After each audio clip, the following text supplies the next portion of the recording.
l'information. Jean-François Barry. Rencontre avec Alexandre Moranville-Ouellette qui anime ici l'émission du matin pendant l'été et qui va revenir à son poste, bien évidemment, comme rechercher ses collaborateurs dans la grille d'automne à Cube. Salut Alex! Salut Jean-François. En forme? Ça va bien, merci, toi? OK. Tu sais pas, t'avais l'air comme... Salut Jean-François, t'avais l'air un peu fatigué. Je voulais sûr que ça allait bien. Non. Tout va toujours bien. Je suis tellement content que tu t'inquiètes pour moi, Jean-François. Non, ça va bien. Écoute, je sais que c'est difficile l'horaire du matin à l'occasion. Fait que c'est pour ça que je m'informais, juste pour être sûr que tout allait bien. T'es gentil, mon sommeil en mange une volée, mais en échange, on fait tout un show le matin, toute une émission qui fait en sorte des fois que je finis par faire des constatations. Là, ce matin, j'étais pompé au bureau, là, Jean-François, on dirait il y a des... Tu sais, il y a des moments, des entrevues que tu fais des fois qui viennent particulièrement, chercher une espèce de sentiment, de colère, d'incompréhension sur certaines affaires, puis pas sur des drames, même pas sur des trucs qui valent la peine, juste, tu vires cynique encore un tout petit peu pour nos institutions. On dirait ce matin que une entrevue après l'autre, tous les sujets que j'abordais ce matin, je me disais voyons donc, maudit. Voyons donc que c'est des incohérences comme ça. À commencer ce matin... On veut des exemples, parce que pour ceux qui t'ont pas écouté, mettons, ce matin, qu'est-ce qui t'a rendu cynique? C'est là-dessus que j'embarque, Jean-François. Écoute, ça commence par ce que la presse finit par rapporter, qui avait peut-être échappé un peu à tout le monde. Le fait que vendredi dernier, le ministère des Transports du Québec a décidé, de manière complètement unilatérale, bien évidemment, d'arrêter de permettre le covoiturage dans l'allée qui est réservée, la voie, dans le pont-tunnel pour les autobus. Okay? En fait vous avez encore le droit de covoiturer. C'est juste que tu n'as plus le droit de prendre la ligne qui était réservée. Oui, puis qui était l'incitatif là, dans le pont-tunnel, en ce moment, tu le sais, c'est soit deux voies, soit une voie dans tous les cas. Il y a toujours de la congestion. Alors, qu'est-ce que tu faisais? Tu avais le droit d'aller dans cette voie-là qui est réservée habituellement aux autobus, ce qui est fantastique, soit dit en passant, pour les gens qui en avaient besoin. Il y a des travailleurs qui ont fini par même en faire une habitude, là, de partir, par exemple, de la Rive-Sud, de ramasser des collègues, de se rendre au bureau. Il y a même... Je te rappelle, l'ARTM, l'Autorité du transport régional de Montréal, qui a fait sa propre application de covoiturage expressément pour le pont-tunnel Louis-Hippolyte-Lafontaine. On s'en souvient, le fameux « Trouvez votre propre plan B ». Avez-vous votre plan B, disaient les affiches qui étaient absolument paternalistes à ce moment-là d'un ministre. Madame Guilbeault, je pense, qui avait sorti ça au début, « Trouvez votre plan B ». Absolument, lorsqu'on avait annoncé comme par surprise que le pont-tunnel allait devoir subir des travaux de réfection qui allaient durer des années puis handicaper l'entièreté de la région de Montréal. Tu t'en souviendras peut-être, Jean-François, là, il l'avait annoncé puis ça avait commencé comme tout de suite après, là. C'était vraiment comme la surprise du chef dans sa sauce. On avait été obligé là de dealer avec, en bon français. Et là, fallait trouver son plan B. Et là, on le retire. Vendredi dernier, on retire ce covoiturage-là. Tu sais, les nouvelles là, qu'on passe le vendredi, ben tard, pour être sûr que le moins de monde possible voit la nouvelle, que le moins de médias possible rapportent cette nouvelle-là. Tu sais, c'est toujours un peu un signe que c'est peut-être une idée de chenoute, mais c'est exactement ça. Puis qu'est-ce qu'on utilise après ça? Et Alexandre, sur le site Facebook des travaux du tunnel, c'est pas une annonce qu'on a faite... À grand déploiement, à grande échelle. Ça a été non seulement annoncé un vendredi, mais vraiment en catimini. Là. Mais en catimini, parce que, moi, écoute, excuse-moi, mais je vais présumer que c'est parce qu'on voulait pas vraiment que les gens voient ça, ou du moins on voulait pas vraiment que les médias tombent là-dessus, parce que, ma foi, la raison qu'on donne pour le retrait de ce service-là est un peu débile. On dit, il y a trop de gens qui font des infractions. Il y a trop de gens qui vont dans cette voie-là et qui sont pas vraiment en train de faire du covoiturage, fait que on le fera plus, le covoiturage. Ça, c'est comme, Jean-François, là, quand t'avais une belle activité spéciale qui t'était annoncée en classe, qu'il y avait deux élèves, dans le fond, qui étaient turbulents et qui parlaient, puis là, qu'on retirait, fallait faire le silence tout le monde ensemble, fallait canceller l'activité parce que il y en avait deux qui avaient été tannants. Tout le monde dans le reste des gens qui faisaient bien ça, eux, sont pénalisés pour tout le reste du monde. Ah ouais, j'entendais dire qu'il aurait pu donner 70 à 90 constats par jour. Donnez-les. Donnez-les, les constats. À la limite, s'il y a 75 voitures qui passent là qui n'avaient pas le droit dans toute la journée, c'est pas non plus la fin du monde. C'est pas la fin du monde, puis non seulement c'est pas la fin du monde, mais en plus, pense aux autos que tu retires du trafic quand tu laisses les gens faire du covoiturage. Pense à l'application, je rappelle, une autre agence de transport en commun a créé une application spécialement pour ça.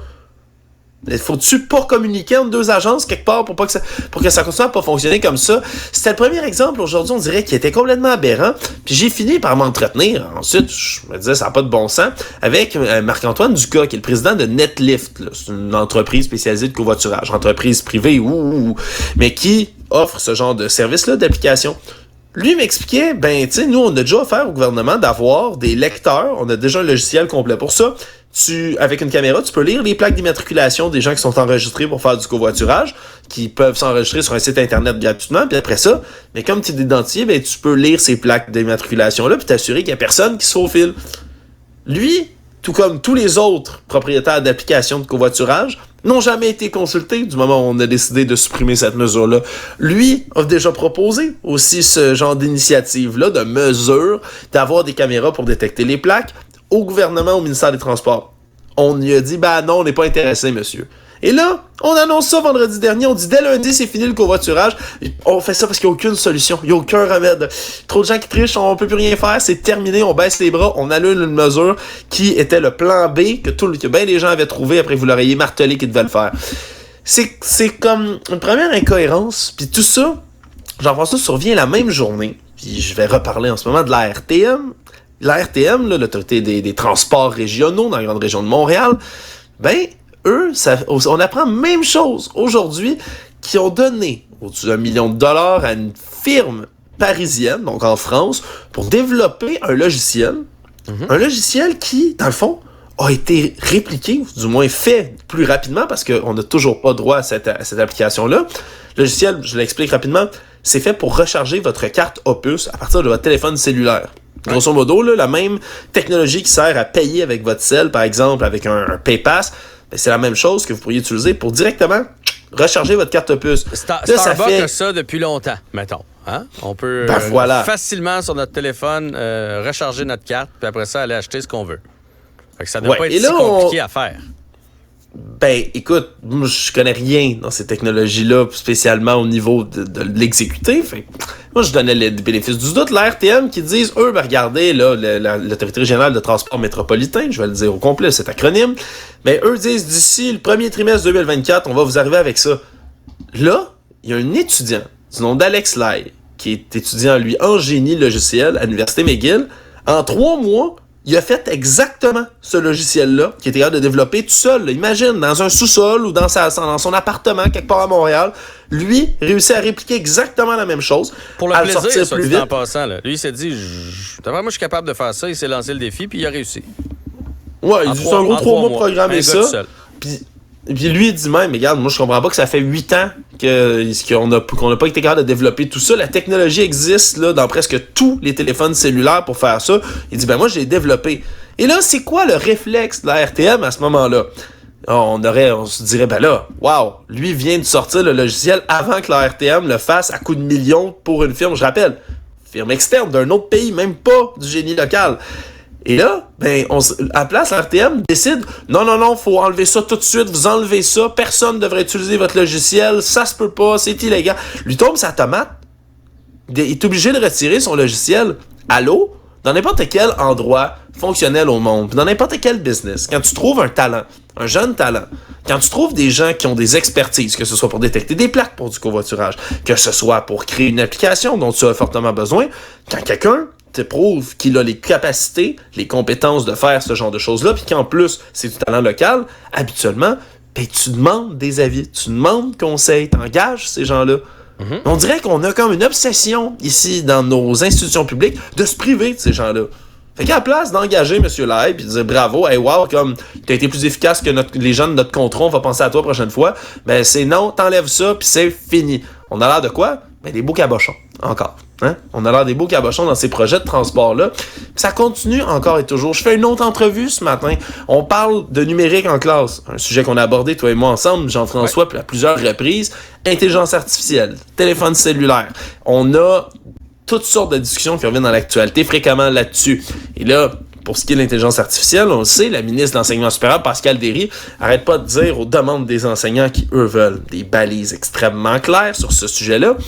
Ben, elle arrête pas de répondre, mais à l'automne, on va faire des consultations, on est en train de consulter des gens, on demande à certaines personnes leur expertise, leur avis sur le dossier. Je parle avec Sean Young ce matin, président, cofondateur. C'est Entreprise pour le développement des technologies éducatives au Québec.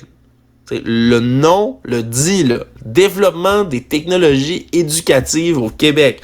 À partir de ces technologies-là, même son de cloche, avez-vous déjà été consulté? Vous qui en faites une expertise de tout ça. Non, on ne nous a jamais approchés. C'est la même réponse tout le temps. En journalisme, là, ce qu'on apprend, puis tu le sais, tu fais une émission, je fais une émission, on le sait qu'on a besoin d'apprendre quelque chose sur le terrain, qu'on a besoin de comprendre un sujet, ben jamais on va penser que nous-mêmes, on a la science infuse puis que ça finit là. On va appeler des gens sur le terrain. On va appeler des scientifiques, on va appeler des experts. Oui, puis on veut parler aux gens qui sont là, qui travaillent là-dedans, qui ont les deux mains dedans. C'est ça qu'on veut faire. Mais non.